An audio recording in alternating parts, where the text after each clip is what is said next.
So we're going to have a conversation about Baldwin.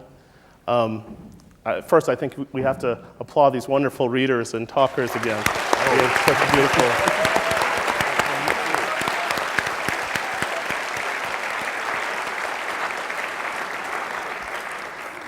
I thought of many quotes and heard many quotes when you all were talking and reading.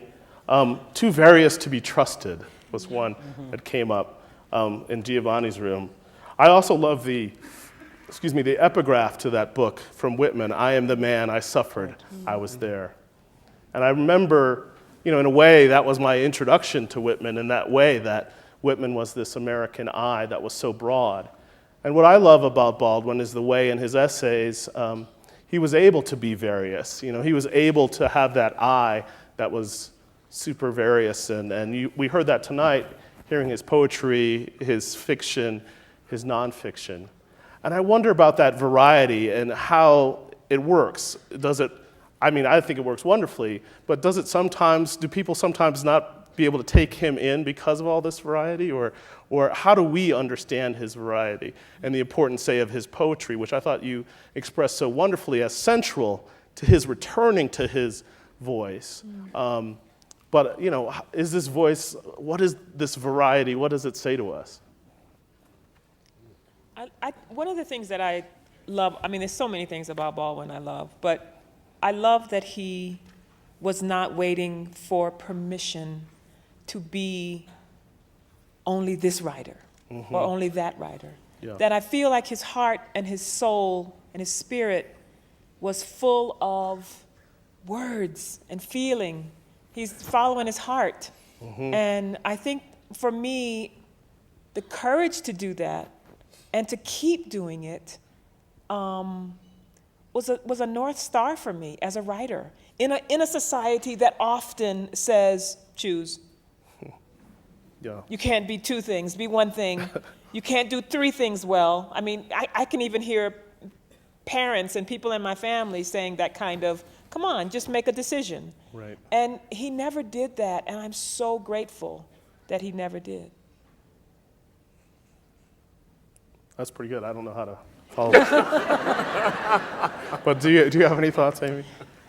I guess part of the thoughts for me is about his statements about being various. That in his writing, he claimed, in addition to the jazz and the Shakespeare, Henry James and Dostoevsky sure. and George Bernard Shaw, and if he was not so various, I would not get to be here.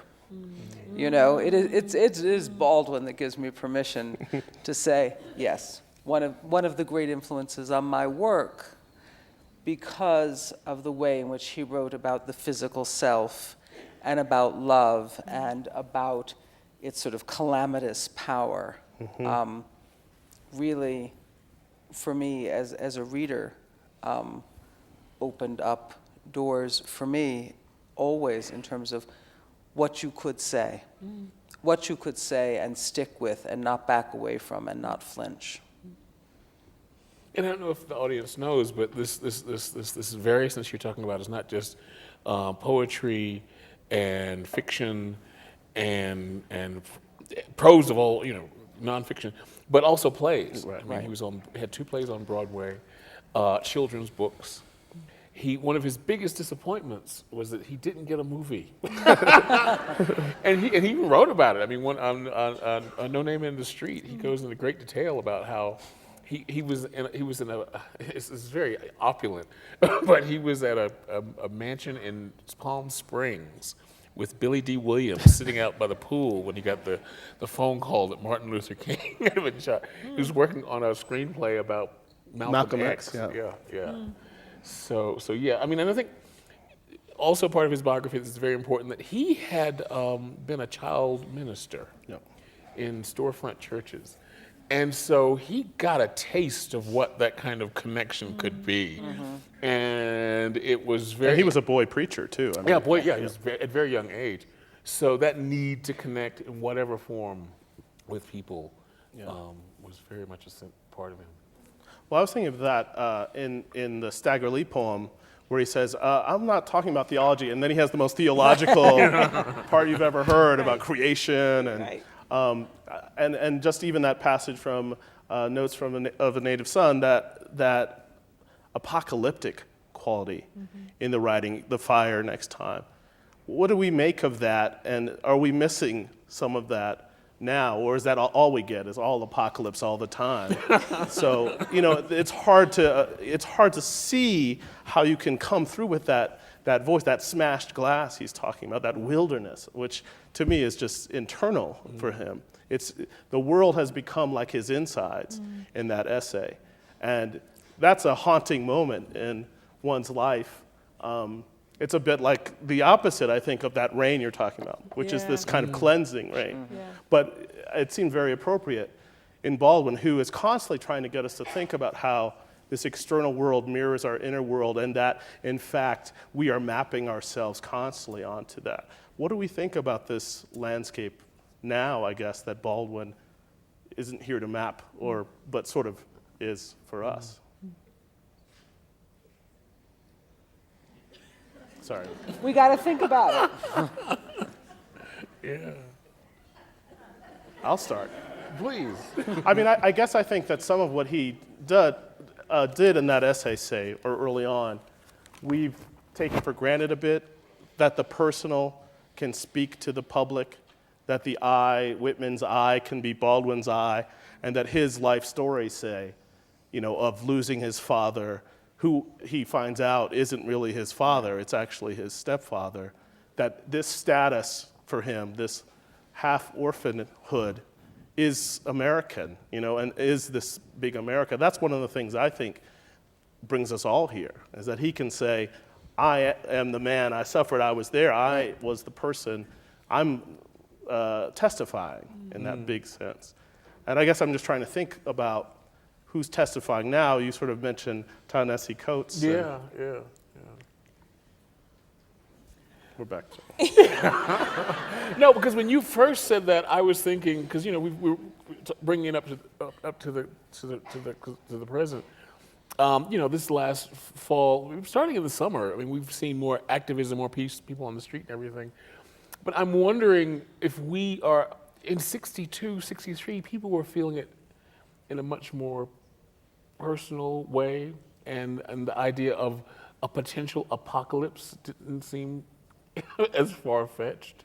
No. And I think that's one of the reasons why he was in such demand and why his work resonated with people. And when I said that about, Mr. Coates, I mean, that book is extremely important. But I think in 62, 63, you could have walked on the street of any midtown American city and everyone would have known who James Baldwin was. Whereas now, writing has been regulated to a much more marginal part of our dialogue. But I also appreciate what I was thinking about, the representative thing. I'm the man, I was there, I was suffering. And I think there's been a shift in Black writing. Writers of Baldwin's generation, they had this weight on their shoulders that I have to speak for the race. So Invisible Man, Bigger Thomas, Janie Crawford, they were representative of, the Black experience. So all the way through, from Go Tell It on the Mountain, all the way through to Just Above My Head, the main characters are representative. They are the man, or one case the woman. But I think the generation of Black writers now don't have that burden, which is a big burden. Is it because of Baldwin in a way, or Baldwin still, you feel, is still representing? Because I find him, that's why I love Giovanni's Room in many ways, because Giovanni's Room, we were talking about this in the green room, he's constantly talking about his blonde hair and making you very aware that the narrator is a white guy. But I think in many ways it's the theater of the self that he's playing out that I also miss. Yeah, it's very big. I mean, it is extremely intimate and also epic in its intentions. And there is I think Nikky refers to sort of this fearlessness in the presentation of self, the no hiding, despite the fact that Giovanni's Room begins with sort of the announcement of, here we go into the mask, but, to have been a writer at that time, to have been a assaulted by Norman Mailer and Elridge Cleaver in writing is no small thing. And, you know, to have been always, with great pain, it seems to me often, and sort of great sacrifice, the person he was there, he suffered, and that quality of sort of the deeply personal as well as the epic, and it is, for me, it is not, oh, I don't see that so much in contemporary Black writers. I don't see that so much in writers. Right. Yes, I totally agree. Yeah. I totally agree. There's no comparison. You cannot compare anybody to James Baldwin. Punto. What I think yeah. is fascinating for me is also, though, that he is looking up to Buford Delaney as he was, you know, their hope. You know, there's an interesting generational quality Yeah. that I think we're trying to tease out a little bit. Yeah. But sorry, go ahead. No, I just totally agree with you. He was sitting in conversation with so many people. He was at odds with so many people. He called him, you know, he was filled with so much love for a better world. He left here in search of that. He was at odds with his family. I mean, I'll never forget this interview. I'm trying to remember who it's with. This white reporter says, "Oh, Mr. Baldwin, you're a homosexual. You were born in poverty." And he goes through this short list. He's like, you were like born with this mark of, you know, These disadvantages. just disadvantages. Disadvantages. And he's just sitting there waiting for him to pause. And as soon as he pauses, he says, "Oh no, those were the things that, you know, those were blessings." And to say that in the 1960s, to not be crushed, to not have the light leave you with this, you know, and you could just see the reporter go, "Oh. Yeah. What now? What is my recourse for what I asked next?" Because Baldwin is full of light, and he's like, "Oh, no. Those were the gifts." Right. I hit the jackpot. I hit the Yeah, jackpot. I hit the jackpot. Thank you. He said, That's the no. line. I hit the jackpot. And you just go, what?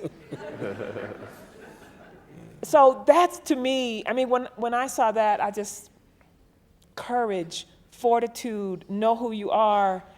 You know, you couldn't even, there's no preparation for that answer. It comes out of his Right. Truth. truth of who, and that never, to me, diminished. And if you look at anything, any video, if you read the interviews, it was like piercing and you know, trailblazing, and I don't even have the language for that. But it was so important to be present in American society when it was. And I tell you what, we miss it terribly today. That's true.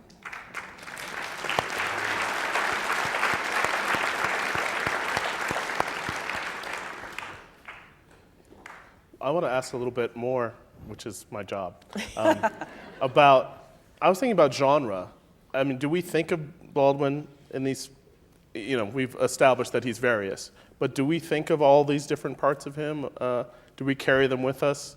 For me, I do. I mean, I think the poetry and the nonfiction and the fiction and the plays, they're all intertwined, especially the early fiction and nonfiction, which he's publishing quite rapidly in succession. But I wonder how you know, if we have a little bit of that too. We're not as whole as we're saying. People make these choices. But I also have heard people, you know, not as praising of the later nonfiction or the later novels. And I wonder if we have any thoughts about that.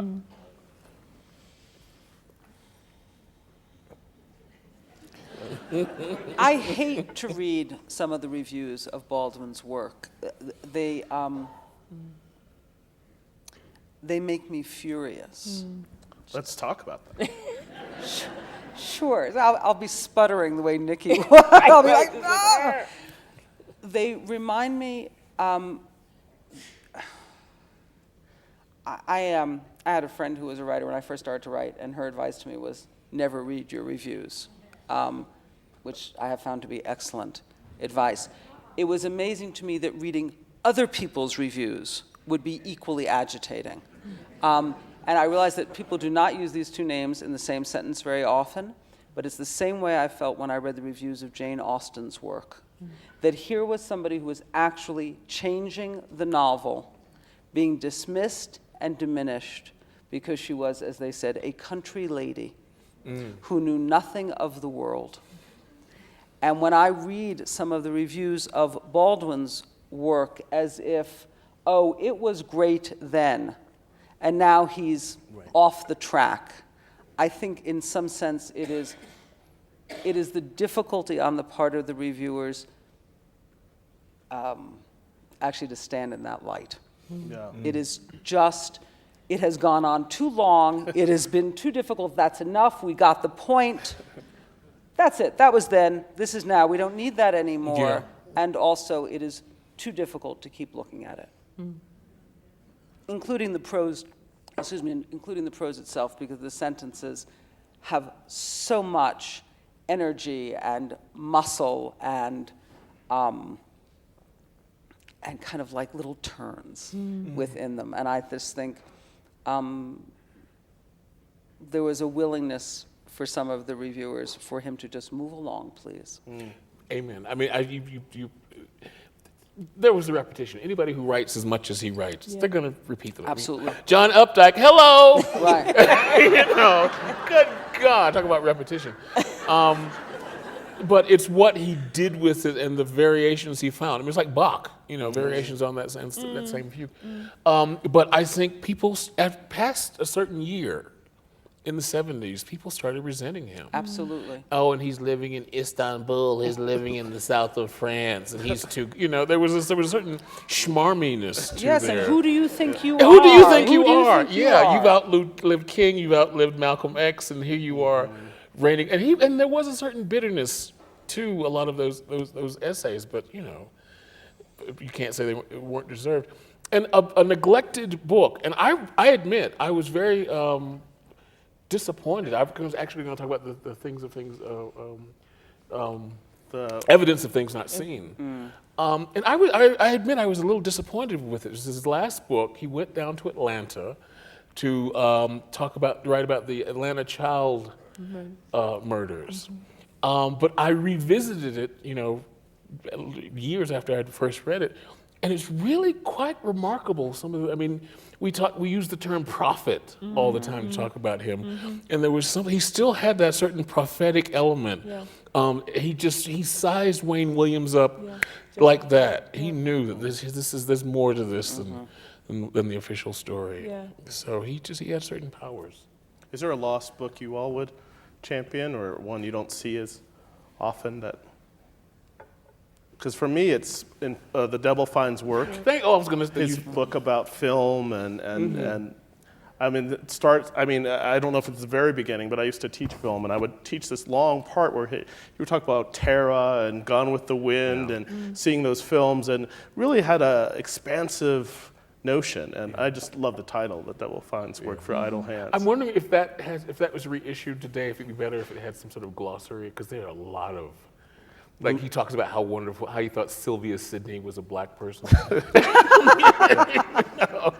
All these names. But I love that book. Well, and I think the swirl is part of what he's after in that later prose, at least in that book. He's not interested in, as, you know, the events of Notes of a Native Son, where he's just like, you know, there he is on the way to the funeral, you know, just in this moment. These two minds that he ends with, which are just, you know, unbelievable. But, you know, he's more interested in it all. And, you know, in that big jazz symphony almost, how does he get it all in, you know? And he, in Another Country, a book that there's some wonderful writing about recently, you know, that sort of nearly killed him, exhausted him, you know, just nearly tore him apart. He arrives in Istanbul with a bag of manuscript and, you know, it's not quite a book, but that's the book. Yeah. I don't know if he could quite do that in the same way, or didn't have an interest to do that. He wanted to kind of have this large canvas.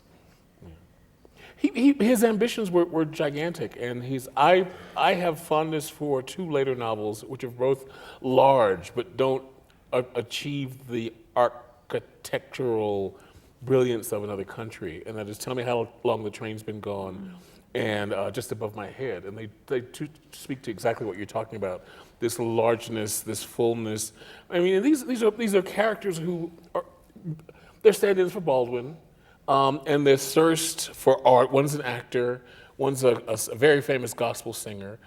And I think one of the things that made people so, annoyed with Baldwin was the fact that he was at ease with the level of success he had achieved.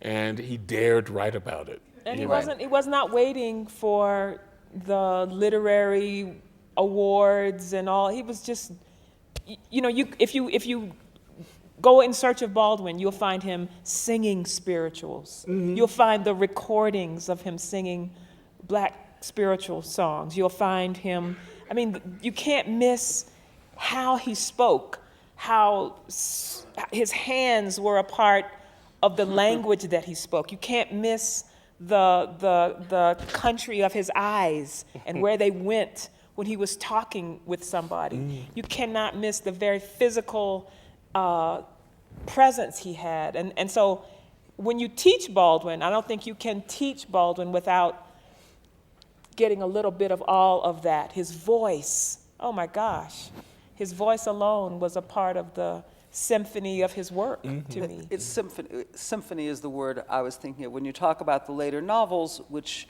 have their difficulties, but again are part of this big symphony of all of the work. And there are not that many writers who have the gift of sort of a laser light and the entire universe of impressionism. Not too many people can put those things together, the tiny thing and the big scintillating dotted light. And I do think of it as a symphony, both in terms of his own presence and the voice and the hands. I have a big photograph of him with a glass in his hand and that famous gesture always, and this huge smile. And it's just, you would want, you want more of that. And for me, the undiscovered, you talked about children's books, and this seems to me to be not an aspect of Baldwin that most people are aware of.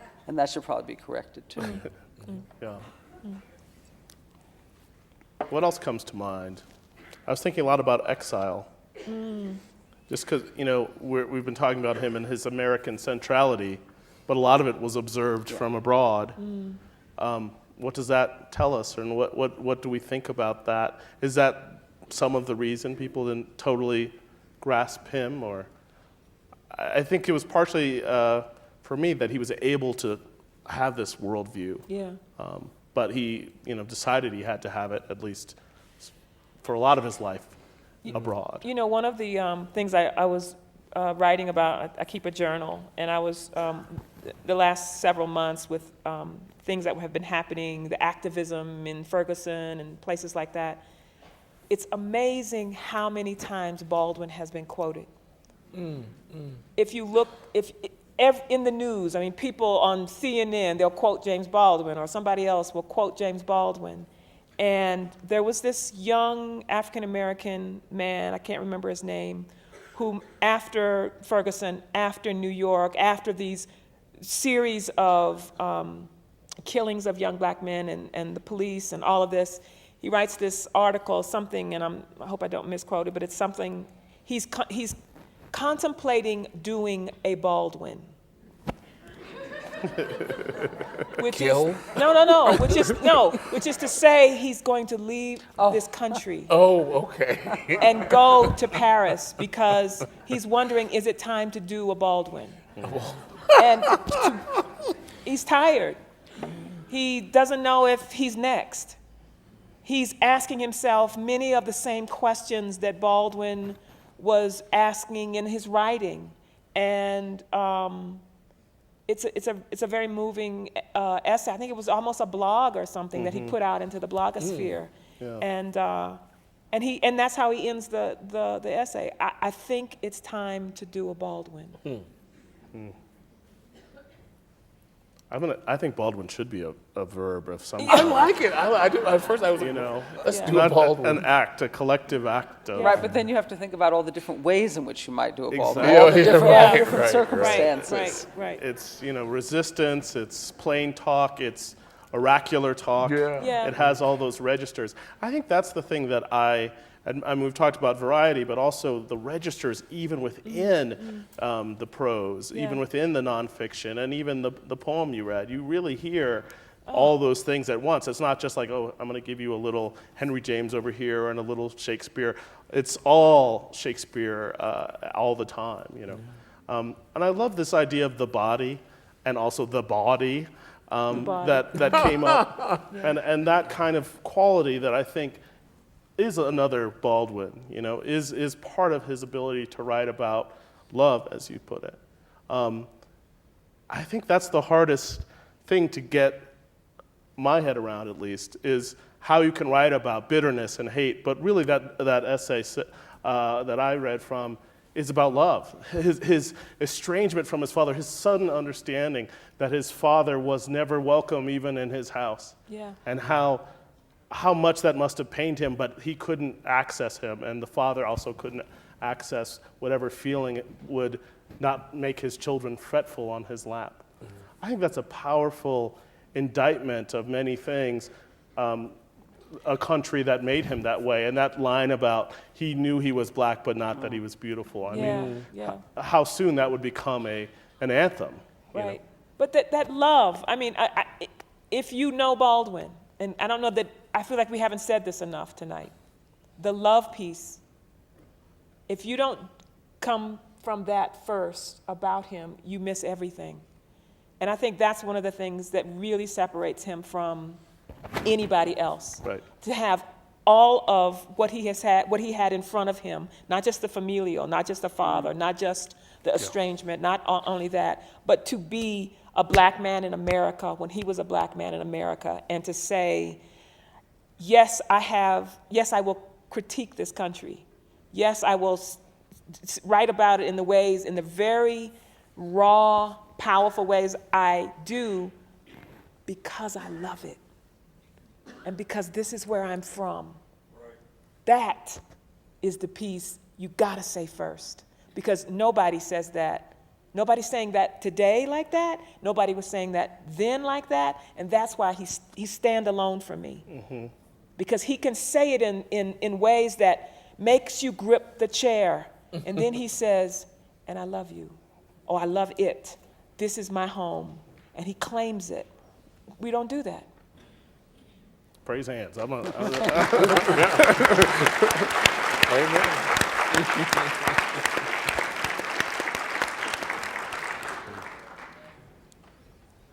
That's hard to follow. It is. Well, Yeah. I think we can leave I it think with we can that. leave it with that. Thanks so much. We're done.